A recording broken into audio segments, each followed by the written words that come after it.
Si tu veux progresser, laisse s'en aller ces paroles de raisonnement. Si je n'ai pas soin de mes choses extérieures, je ne détiendrai pas de nourriture.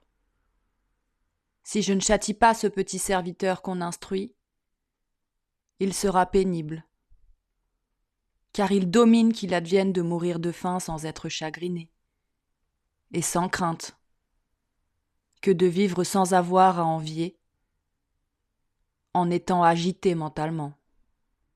Il domine que ce petit serviteur soit mauvais, plutôt que toi, tu sois psychiquement mal.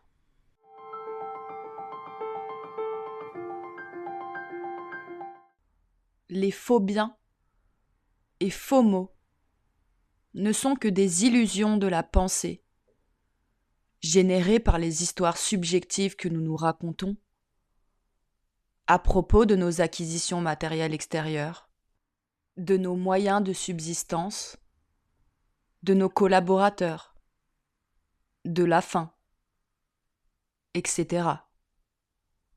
Y adhérer, via nos désirs et via nos recherches d'évitement mal orientées, ne provoque que souffrance, c'est-à-dire le fait d'être mentalement mal durant les périodes régulièrement présentes où ces éléments ne sont pas en phase avec nos attentes spontanées. Vivre sans être chagriné et sans crainte, tout comme être agité intérieurement, sont tous deux rendus possibles par le fait, d'un point de vue opérationnel, d'avoir de bonnes paroles de raisonnement au sujet des choses qui ne reposent pas sur nous.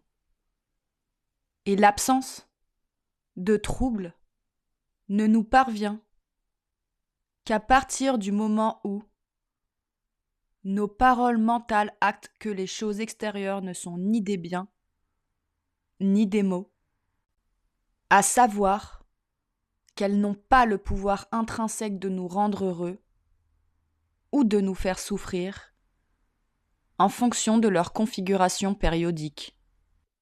Mais il ne nous est pas possible de tout rechercher. Le contrôle, aussi anxiogène que vain, des choses extérieures, et en même temps l'apaisement, qui ne peut qu'être le fruit de notre propre mise en indépendance psychique vis-à-vis de ces choses hors de notre contrôle.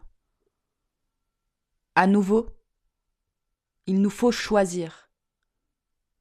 C'est le prix à payer de l'absence d'agitation intérieure.